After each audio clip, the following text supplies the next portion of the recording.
This last September, life got very difficult for my family, and my husband lost his job.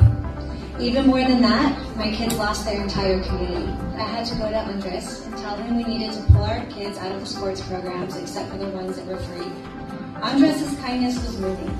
He put his hand on my shoulder and asked me if we had applied for the financial aid program. We went into his office, where I cried some more, and he gave me such encouraging, genuine words and the opportunity to ask for help. When we came together as a family, we brought children from both sides, and we made a promise early on we will love our kids unconditionally.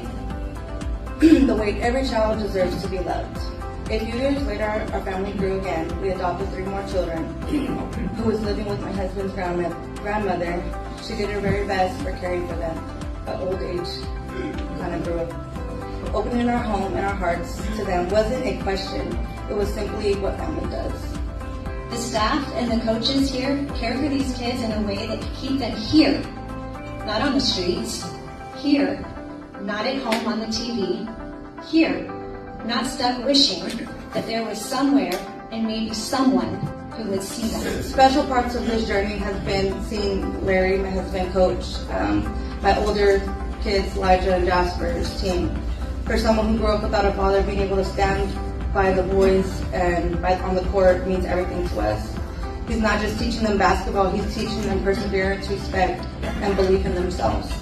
The sport removed a huge weight off of our shoulders and allowed our kids to participate fully without feeling different or being left out. They got to show up, belong, and thrive. How could we even think about turning away someone just because they can't pay? Well, we can't. This place has become a community for our family, and it's filled a part of our hearts that's been broken. The team and leadership at the YMCA has been nothing but amazing for all of us. They are welcoming, compassionate, genuine. They're super invested in all of our kids. Luke was amazing. He took Silas under his wing and cared for him in such a way that I could hardly believe. I know that Silas isn't the only kid that's being cared for in this way. That's why supporting the YMCA matters to us, because it supports families like ours to say yes to opportunities that change lives. And for us, that has made all the difference for all of our kids as well. To my family, the Y is not just a building. It's a shelter, and it's our family. So let's get campaigning, and let's get more people like us here. Thank you.